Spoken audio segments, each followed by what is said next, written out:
Bonjour à tous et bienvenue, nouvelle vidéo sur ce mois d'août donc 2024. On va se faire un petit baromètre des territoires, comme mentionné sur les diverses vidéos. On a analysé aujourd'hui donc les stations balnéaires, puis j'ai demandé éventuellement s'il y a des questions sur différentes régions ou départements. Vous étiez nombreux à me répondre. Par conséquent, on va tous les étudier dans l'ensemble.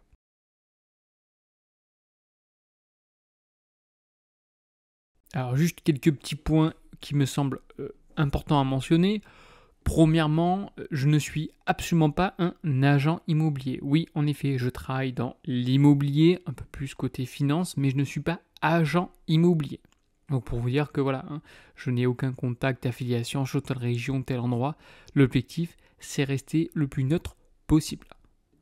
Deuxième point, s'il vous plaît, donc aidez-vous dans les commentaires. L'objectif étant, c'est de tisser une synergie entre vous. Et je vous rappelle encore une fois que le réseau, c'est la chose la plus importante. Quand on voit qu'il y a quand même des passoires, des vendeurs de formation qui connaissent quasiment rien, mais qui ont un très bon réseau, donc par conséquent font de jolies affaires. Voilà, le réseau, c'est tout dans l'immobilier. C'est extrêmement important. Donc développez votre réseau. Troisième point, donc je ne connais en aucun cas toutes les régions de France, toutes les villes, les petites particularités. Donc excusez-moi au préalable si je fais quelques petites fautes, notamment de prononciation. Autre point, si vous avez des questions, n'hésitez pas, mais je me répète, je suis en aucun cas un spécialiste de toutes les régions de France.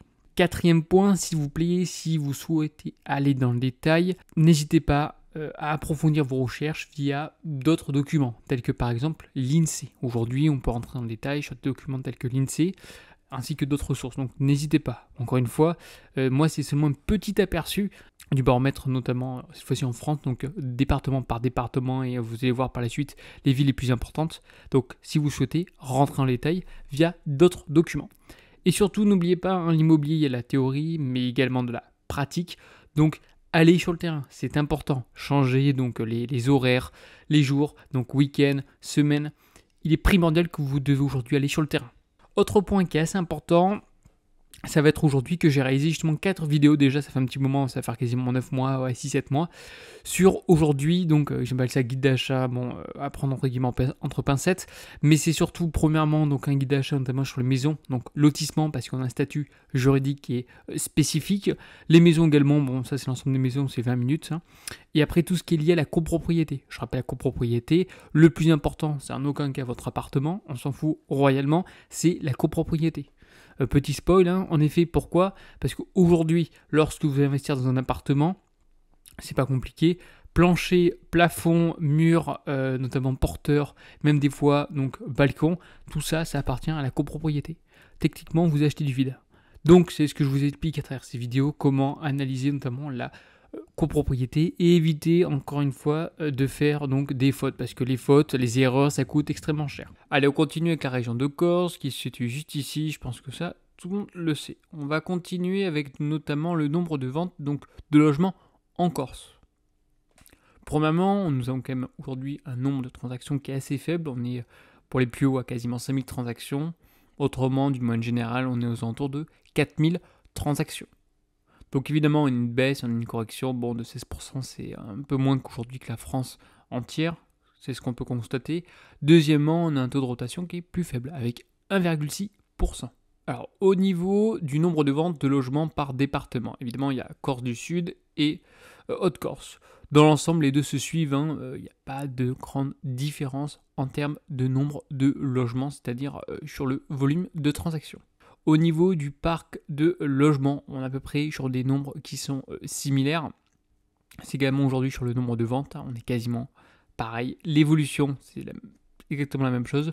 Taux de rotation, c'est quasiment la même chose. Et on est environ sur du 50%, 50-50. Donc dans l'ensemble, sur des points de vue, on va dire, quantitatifs via des chiffres, en termes de volume de parc de logement d'évolution annuelle, ça évolue à peu près de la même façon. Allez, on continue avec le nombre de ventes et prix des logements donc dans la région, par commune, top 20. Donc les villes qui sont en noir, c'est sud et l'autre au nord. Donc au niveau du parc de logement, ça c'est un point important pour regarder, pour avoir notamment du volume évidemment, puisqu'on se rend compte que quand même on a certains endroits où on a un parc de logements qui est assez faible. Là, on est sur aujourd'hui donc le nombre de ventes. Pareil, c'est bien également d'avoir un peu de volume, je vous dis, en cas aujourd'hui de vente, pour X raisons ou pour arbitrer son patrimoine. En tout cas, moi j'aime bien avoir quand même des villes avec du volume et avoir une demande en face. Pareil, c'est quand même bien aujourd'hui de comparer donc appartement, maison. Comme vous le savez, aujourd'hui, je préfère privilégier aujourd'hui la monopropriété. Pourquoi ? Parce qu'on est aujourd'hui, on est pleinement décisionnaire sur notamment l'arbitrage premièrement de notre maison, même également aujourd'hui sur de la rénovation. Aujourd'hui, bon nombre de copropriétés, il faut passer en assemblée générale. Évidemment qu'il y a assemblée générale qui dit propriétaire avec des avis différents. Et tous les copropriétaires ne sont pas des experts de l'immobilier. Par conséquent, les avis ne sont pas forcément éclairés des fois.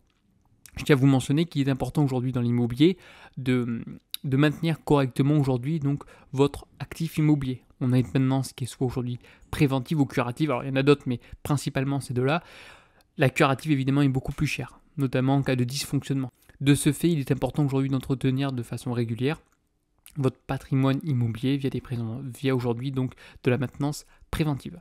Autre point qui est important, le prix du mètre carré. Comme je le mentionnais, on évite aujourd'hui d'avoir des prix du mètre carré à 3 pesos. Oui, on a peut-être du rendement du cash flow, mais en cas de crise, il y a un retournement. C'est aujourd'hui donc ces zones en question qui vont prendre relativement cher. Normalement, lorsqu'on a un prix du mètre carré qui est relativement faible, on a des logements vacants qui sont importants, on a un DPE qui est catastrophique et généralement les ménages, c'est là où on a le plus d'impayés. Bon, en Corse, c'est pas trop le cas. En Corse, on a quand même du prix de mètre carré qui sont quand même assez chers dans l'ensemble. C'est sûr qu'on est largement supérieur aujourd'hui à la moyenne sur le territoire français. Au niveau des logements vacants, pareil, il n'y en a pas trop, on dépasse rarement les 10%. Donc ça, c'est quand même une bonne chose. Donc au niveau du DPE F ou G, dans l'ensemble, ça va, les chiffres sont plutôt bons. On a peut-être 12% dans certains endroits. Mais dans l'ensemble, aujourd'hui, on a quand même des niveaux de DPE qui sont plutôt bons. Également répartition, DPEG, DPEF et DPE. On regarde, c'est important. Alors petit aparté, j'ai également lu une étude là récemment, comme qu'aujourd'hui, les biens avec des DPE les plus mauvais, donc F, G, c'est les biens qui partent le plus rapidement. Notamment parce qu'aujourd'hui, on peut négocier de manière c'est un peu plus facile, c'est un petit peu l'argument, de négocier justement via ces DPE, parce qu'on va avoir de la rénovation par la suite. N'oubliez pas également qu'il y a un audit qui est obligatoire, notamment dans certains cas, surtout du côté donc, notamment des maisons lorsqu'on est sur des passoires énergétiques. Allez, on se rappelle, donc 1er juin 2025 sur les classes G, 2028 pour les DPE F et 1er janvier 2034 pour les DPE. Donc essayez d'être au moins sur les DPE, entre guillemets, vous êtes plutôt tranquille. Et ne pas oublier également que ça risque de changer au cours du temps. Ça a déjà changé plusieurs fois, petite, grande surface, les DPE, les machins. Donc ça risque également, je pense, de bouger au cours du temps. De toute manière, essayez aujourd'hui d'avoir un logement qualitatif, ça va vous éviter aujourd'hui d'avoir du turnover, des locataires casse-pompons et également aujourd'hui le risque d'impayé. Pourquoi un locataire ne paye plus ? Parce que généralement le logement est dégueulasse. Donc c'est gagnant pour tout le monde. Alors au niveau des prix des logements, pareil, c'est à peu près la même chose. Lorsqu'on se situe au centre, il n'y a quasiment aujourd'hui aucune attractivité. On est sur des prix peu chers. C'est toujours la même chose. Et lorsqu'on est aujourd'hui donc sur la côte, notamment près des grandes villes, une zone plutôt attractive, je ne sais pas moi, via aujourd'hui donc les plages par exemple, bon voilà, on est plutôt sur des prix, sur des montants, des prix du mètre carré assez élevés.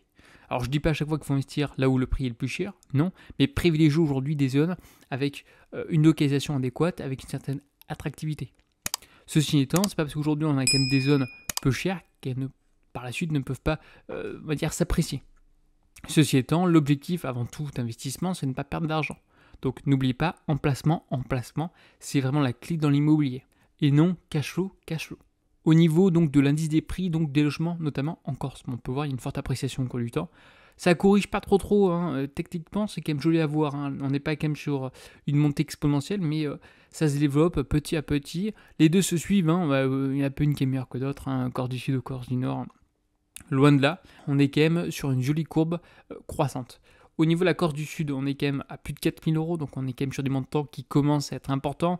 Haute-Corse, on est à moins de 3 000 €. Il y a quand même une différence de 1 000 €, c'est quand même notable. Pour la région, on est quand même à 3 520 € du mètre, ça commence à être considérable. Tous les ménages ne peuvent pas aujourd'hui, surtout avec les taux d'intérêt qui sont hauts, ne peuvent pas aujourd'hui donc investir avec des prix de mètre carré aussi élevés, sauf si on va diminuer la surface, mais attention, on va partir du côté obscur de la force, c'est-à-dire de la copropriété. L'évolution, donc sur 3 mois, on résiste quand même pas trop mal. Sur 1 an, on est quand même relativement faible. 2 ans, pas grand-chose. Et sur 5 ans, on est quand même à 20%, quasiment 21%. Donc ce qui est pas si mal que ça. N'oubliez pas également, ce taux en question, ça va dépendre premièrement de la localisation et deuxièmement de la qualité intrinsèque de votre actif. Donc au niveau des DPE, comme je viens de vous le mentionner, on est quand même sur des DPE de qualité.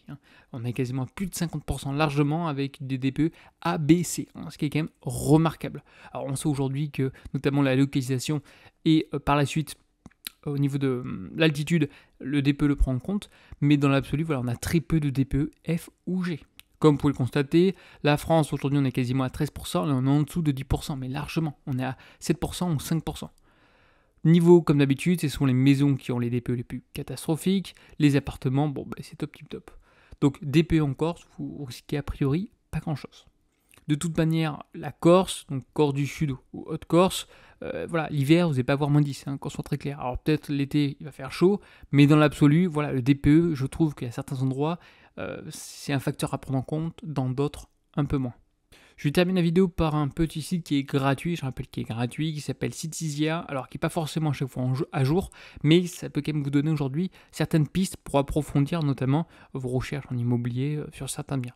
N'oubliez pas aujourd'hui, le plus important, c'est d'aller visiter et de se rendre sur place. Par exemple, on était en Corse, donc on va taper aujourd'hui donc Ajaccio. Pareil, les rubriques, donc on a plusieurs rubriques comme d'habitude, donc environnement, transport, commerce, sécurité, numérique. Des fois, les statistiques ne sont pas forcément à jour. En tout cas, prix de l'immobilier, ça vous donne vraiment un ordre de grandeur. Qu'est-ce qu'on va voir? On va voir les profils notamment des potentiels acquéreurs, le prix notamment à la location. On va voir également le profil des potentiels locataires, l'évolution des ventes. On va voir par la suite donc le nombre d'habitants, l'évolution du nombre d'habitants, aujourd'hui provenance principale des nouveaux habitants, potentiel plus-value, rentabilité locative, alors on est plutôt sur du rendement, on a vu la différence entre rendement et rentabilité, pourcentage également de HLM, enfin voilà, il y a quand même pas mal aujourd'hui donc d'indications, nombre de pièces et logements, voilà, si même se diversifier, on a très peu de T1 et T2 par exemple.